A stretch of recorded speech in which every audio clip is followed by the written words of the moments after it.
about my dad, and then I'll give the I'll shorten the Dvar Torah a little bit. Heschel said, "Oh, look at these 2 pages. You said a short Dvar Torah."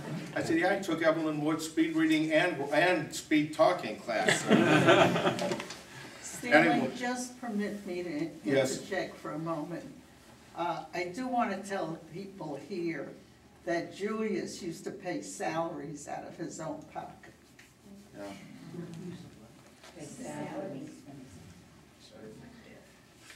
That's not a prerequisite to be president.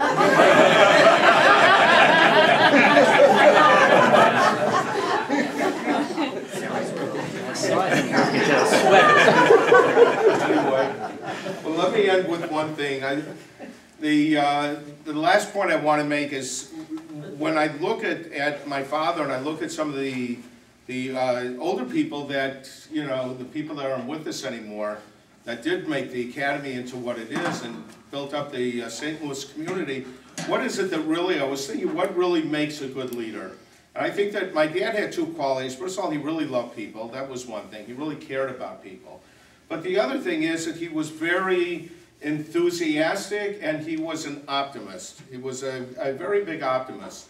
And it reminds me, I mean, the story, the famous story everybody knows at the end of Makos with Rabbi Kiva and his friends, and they're walking and they see the fox coming out of the, you know, the Harabayas, and the others are crying, look at what a terrible thing.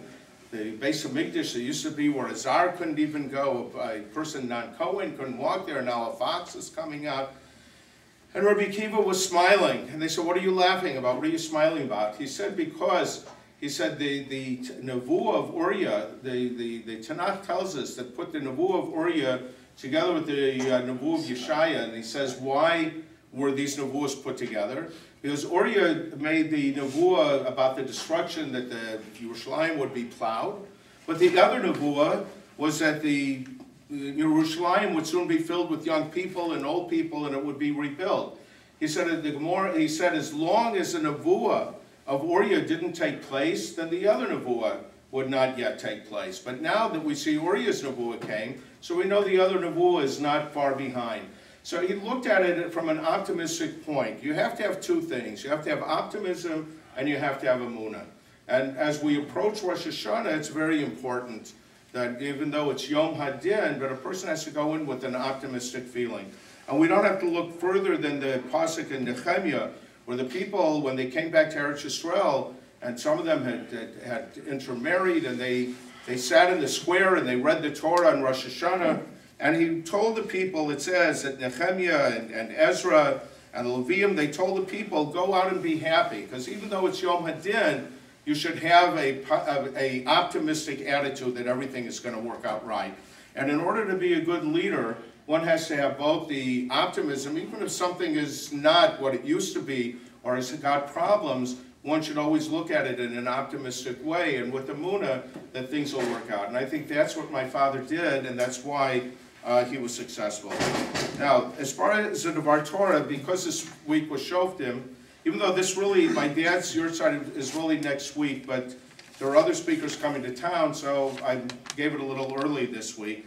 And I chose the topic, now I have to read it because I'm not sure, the abrogation of a rabbinic promulgation whose reason the is no longer relevant. Now the problem is when you use a thesaurus, it doesn't tell you how to pronounce the word. So basically what this means is a davar shebeminyan, when a beis din makes a decree or a law or a takana, so that's the rabbinic promulgation.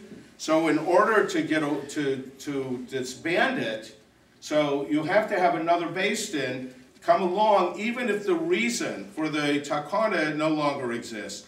Now, I'll throw out just a few examples. There are many, many, many examples. But for example, we make Kiddush and Shul Friday night. Why? Because they used to have visitors that came.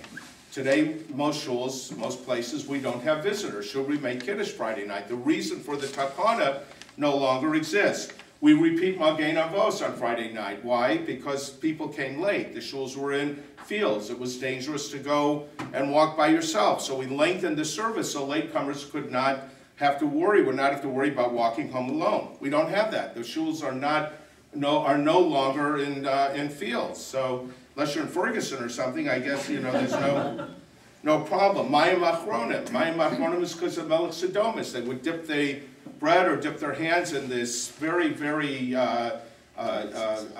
dangerous salt that if they touched their eyes, they could go blind.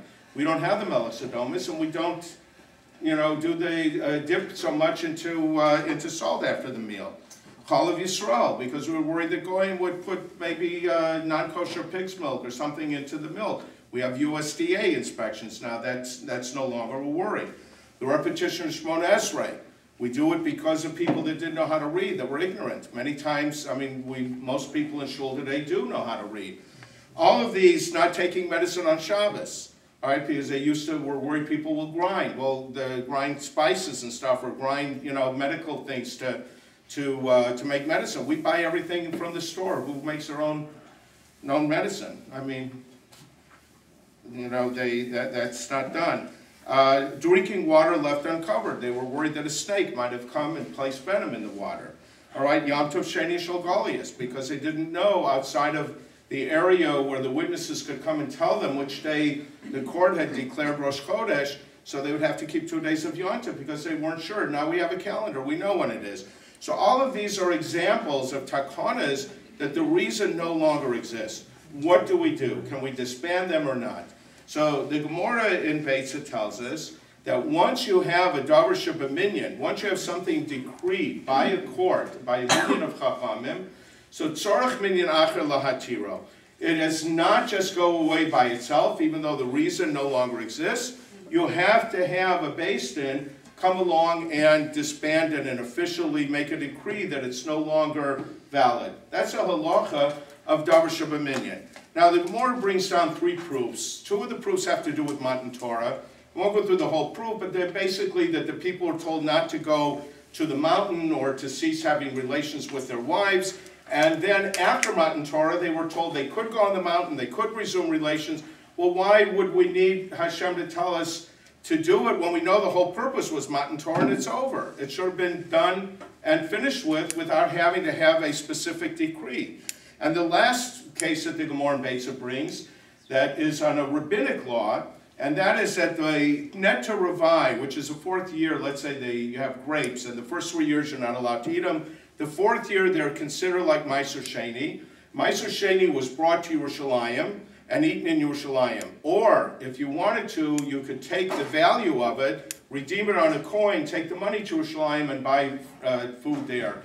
Now, any place that lived within a walking distance of a day's radius, the Chachamim made a decree that they shouldn't redeem it, but that they should bring it to Yerushalayim so that the streets of Yerushalayim would be filled with the fruits of the Neto Ravai, with the grapes.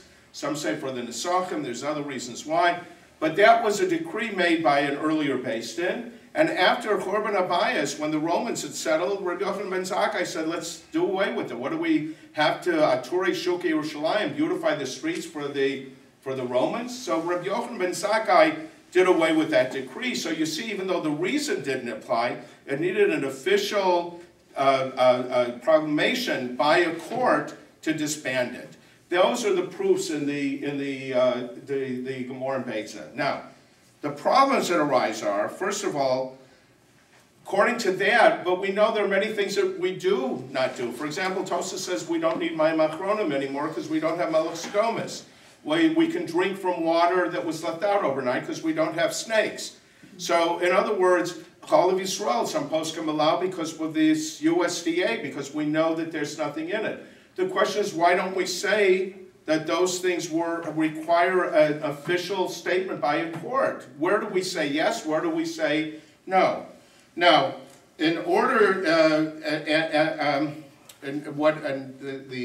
I want to focus on is another difficulty. If you have the sheets, I'll tell it to you outside. You don't.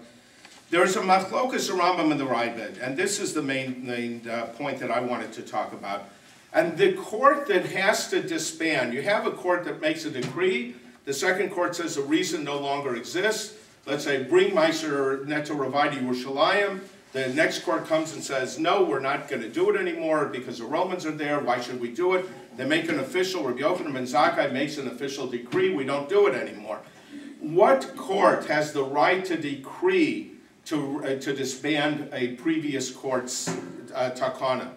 Now, the Rambam says that the court has to be gadol b'chachma b'minyan. It has to be a greater court. The head of the court has to be a greater scholar than the head of the court that made the other decree, and you have to have a greater number of chachamim in the community, even though every court has 71, that accepted the decree. So the Rambam, in other words, basically says that the second court must be greater than the first court in number and b'chachma b'minyan. The Rabbah comes along and he says no. He said, since, in other words, we know that if the original court had been here, the original court would have said, you know, they told us the reason for the decree is to beautify the streets. They certainly would have disbanded it. You don't have to be greater in wisdom and number. You only have to be greater in wisdom and number if you're doing away with something that the reason still exists and you're arguing with the first court. But this, you know, if the reason no longer exists, the Rabbah says you don't need, you need a court, but they don't have to be greater in number and in wisdom.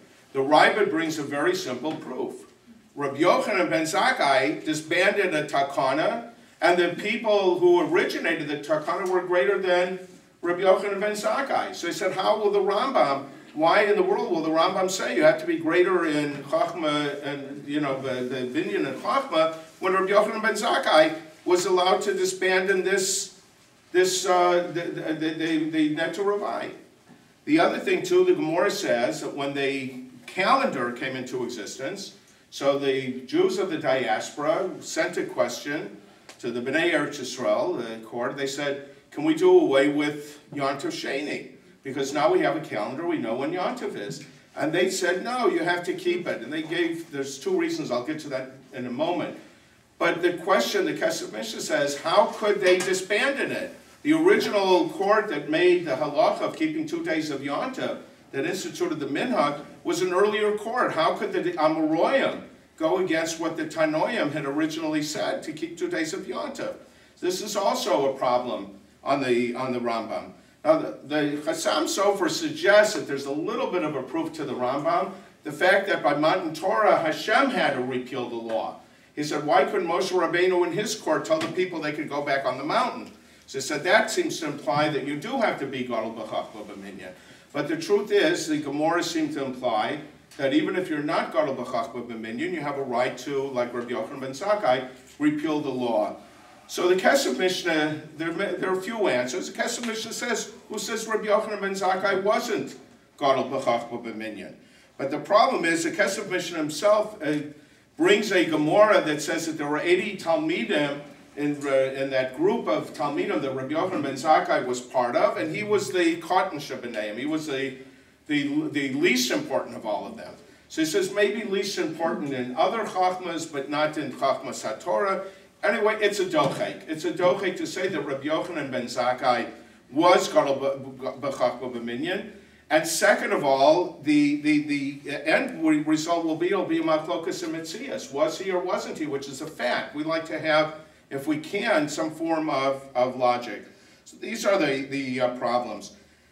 What I want to say is that actually, what is the point upon which the Rambam and the Rabbah are really arguing? What is the actual nakuda, the actual essence of their argument? Whether you need to have a court that's gadol b'chachma b'minyan. So the Rabbah is very clear, because if the original court had been here, the reason no longer exists, and they would do away with it. The Rambam, it's very interesting, and you have it on the sheets, it's number 9. When you go home, you could look at it. I'll tell you what he says outside. They asked the Rambam a question. There's a Chubas Rambam. This is from the Rambam's own responsa. And it's actually quoted in the Beis Yosef on the tour, and the Beis Yosef, I think, quotes it regarding Magen Avos, the repetition of Magen Avos. But the question that was raised to the Rambam was, somebody wrote him a letter, and he said, look, in our shul everybody knows how to daven. When the Shliach Tzibur repeats the Shmon Esrei, it's a bracha levatala. We're all yotzei tefillah b'tzibur. Why should we have the repetition of the Shmona Esrei? Wouldn't it be a bracha levatala? So the Rambam answers, and he says, no. He says, anytime the Chachamim make a takana, for example, Kiddush and Shul Friday night, even if they give you a reason, he said the reason is not a condition of the takana. Notice the takana is not conditional. They're telling you the reason behind it. But their concept, their idea is that the takana should continue regardless of whether the reason is there or not. The lashon of the Rambam is in the Tshuva, I underline it. V'chein kol ma shetiknu b'seivus kazeh, anything that's based upon a reason, ein inyano. This doesn't mean achitei sham aseiv liasoso. You have to have that reason in order for the takana to be valid. Asher bavur nidkan ela inyano sheyaseh zos b'chol ofen. You should always do it. Why? Shemati Hashem haseba hamachayavas liasoso, because the reason could return again. We could have that reason again, and therefore the Chachamim want you to constantly keep this takana. If it wouldn't be for this, so nasata l'shura. In other words, you'd have to check everybody that came into the shul, give them a test to see if he could read Hebrew or not. A Chachamim's takana, the Rambam says, even if there's a reason, it's looked upon as though it continues infinitely, because the reason may come again. Now, so according to the Rambam, we now have, in other words, you can understand the Machlokas of Rambam and the Raibit. Because according to the Rambam, since, in other words, every takana is considered Lodoros, to continue Lodoros, if another basin comes and says, we want to do away with it, what are they really doing? They're being mavatal. They're actually doing away, they're arguing with the first basin. Because the purpose of the takana that the first basin made was to keep it going ad infinitum. In other words, to keep it going on and on and on. You come along and you say, oh, the reason doesn't exist, let's do away with it. You're arguing. We have a Mishnah in Idias, Ein Basin Yachal Levatel, Divrei Basin Chavero, Elim Ken Gadol V'chachma B'minyan. You're being mevatel. If you're trying to avoid it, you have to be greater in number. Hence, the Rambam learns that the Gemara in Beitz is basically a reiteration of the Mishnah in Idias, but we need the Gemara in Beitz because the Chiddush is that even though the reason doesn't exist anymore, the takana continues and it's bittul, and therefore you have to be gadol b'chachma b'minyan. The Raibit says, what is the lashon of the Gemara? First of all, kol davar shebaminyan. It doesn't say a basin, it says kol davar shebaminyan. A minyan, in other words, implies, that you have a group of chachamim that are creating this takana. It doesn't say tzorach minyan basin acher. Tzorach minyan acher, what's the lashon? Lahatiro. It doesn't say levatlo. According to the Rambam, it should have said levatlo, to avoid it. Lahatiro means to permit it. According to the Raibit, what's going on here is that the takana is really considered only temporal, as long as you know the reason that takana is temporal. However, there's a rule that once you are keeping a halacha and it becomes part of the fabric of halacha, you can't just do away with it like a netter. If you make a netter, you can't just do away. You have to go, even though the reason for your netter, let's say, doesn't apply, you still have to have ataras nedarim. You have to be mater. There could be a few reasons why, because first of all, the basin might have to decide no other reason exists. The basin might have to decide this reason is actually not good. But according to the Raibit, it's a din of hatara. According to the Rambam, it's a din of bittul. Hence, the Raibit holds minyan acher. All you need is a minyan. To be mater, you don't need basin per se. You need minyan. Of course, you need an official minyan, an official group of chachamim. But according to the Rambam, it's bittul. Now, what is the source? I think that the source for the machlokas would be the Gemara by Yontif Sheni. The Gemara says that by Yontif Sheni, they said, should we keep Yontif Sheni? We've got the calendar. So the Gemara says, keep Yontif Sheni. Why? Because the Malchus might make a gezerah, and then you won't know when the calendar is anymore, and you'll get mixed up, and it'll come back again. Said the Rambam learns that Gemara. We asked how could they do away with it, because they weren't called b'chachma minikran in the Rambam. The answer is until then there wasn't a takana kavua. The people kept Yontif Sheni, but it wasn't yet a takana kavua. So they asked, should we do it? They send him back. We're making a takana kavua now. Why? You'll never be able to get rid of it either, because Shema Yatzer Davar LeKilkulo. what the Rambam learns is that that reason is not indigenous to Yom Tov Sheni. What the Gemara is telling you is a halach in takanas. That a takana that's made, we're always worried that the reason will come back, just like by Yom Tov Sheni. What is stated by Yom Tov Sheni, according to the Rambam, is a rule. It's laying down the rule for all takanas chachamim, that the reason could come back again. Hence, you have to have gadol b'chachma u'b'minyan. Whereas the Rabbit holds it's indigenous to Yom Tov Sheni. That idea, a Shema Yatzer Davar, that it might come back again, the Gemara only says it by Yom Tov Sheni. Since we don't have it by the other places, we don't have to worry about it. The last thing I would just say, but we still have one question. How did Rabbi Yochanan ben Zakkai, who wasn't gadol b'chachma b'minyan, according to the Rambam, how was he mevatel the takana of Netorvai? So there are many various answers. Some say, well, the takana of Netorvai, the Gemara says, the Mishnah says, that when there were a lot of fruits, they didn't bring it either, so the takana was never kavua. But then you have no proof that this is a din of davar shebaminyan. It's a special exception. And someone, there are other answers. I'll just tell you my answer, but kids are so, it's getting late.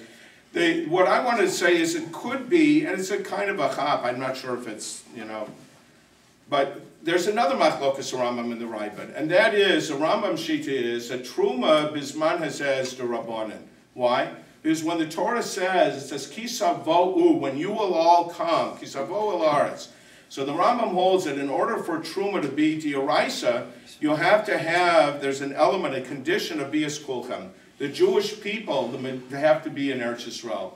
Even during Bayis Sheni, the Rambam says, a majority of the Jews were not living in Israel. They were in Chutz La'aretz. Very few Jews came to resettle. The Olei Bavel, there were very few Jews that came. So therefore, the Truma Bisman Olei Bavel and Bisman Hazeh is the Rabbanan, according to the Rambam. The Raibad Shita is that Kisavo, the Bias Kulchem is by Chala, but by Truma and Meiser there is no din of Bias Kulchem, and the Raibad Shita, it seems to be, that Truma Bisman Hazeh is D'oraisa. Even by Sheni, it's D'oraisa also. Now, when did they make the Takana to bring Netorvai to Yerushalayim? I would assume it was made during Bayis Rishon. It applied, the sport applied during Bayis Rishon as well.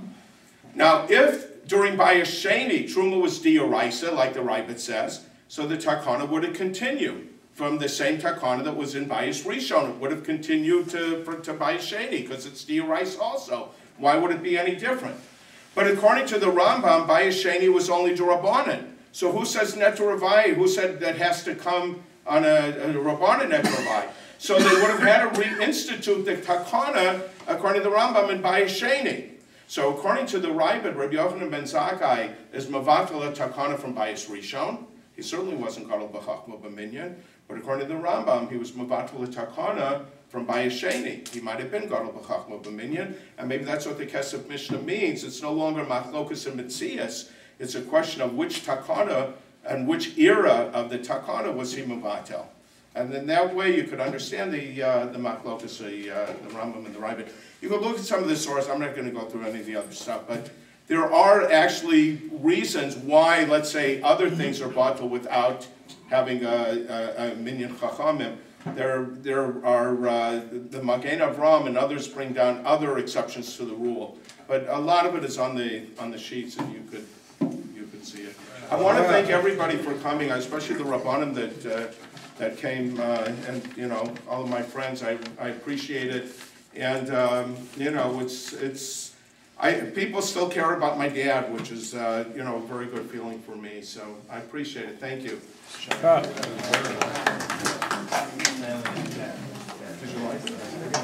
Wasn't it a nice one?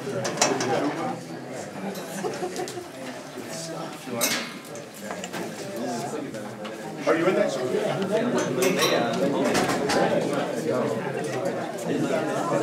Oh, you did? I'll see you tomorrow. Do you care about Indians? You talking about smart. Oh, right, yeah. Because we're not they came up this year. Right. So there's Magen Avram, there's all kinds of other things that but I didn't have a chance.